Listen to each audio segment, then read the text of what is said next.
சுறா கைடு 11ஆம் வகுப்பு பொதுத் தேர்வுக்கான புதிய பதிப்பு தற்போது பரபரப்பான விற்பனையில்.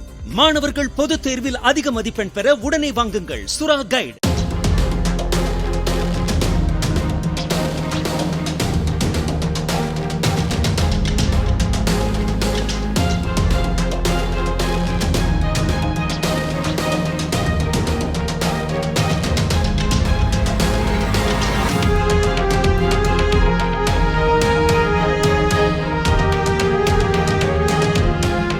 விருதுநகர் நீதிமன்றத்தில் வேலை வாங்கி தருவதாக கூறி 42 லட்சம் ரூபாய் மோசடி செய்ததாக கூறப்படும் புகார் குறித்து போலீசார் முறையாக விசாரணை செய்யவில்லை என உயர்நீதிமன்ற மதுரை கிளை நீதிபதி புகழேந்தி அதிருப்தி தெரிவித்துள்ளார்.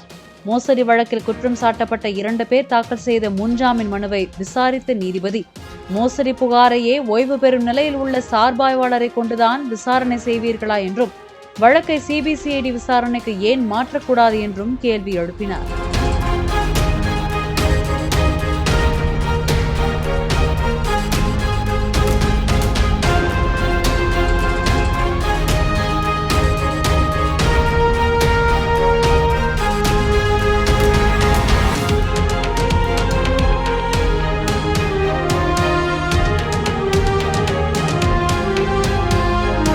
சுறா கைடு 11ஆம் வகுப்பு பொதுத் தேர்வுக்கான புதிய பதிப்பு தற்போது பரபரப்பான விற்பனையில். மாணவர்கள் பொதுத் தேர்வில் அதிக மதிப்பெண் பெற உடனே வாங்குங்கள் சுறா கைடு.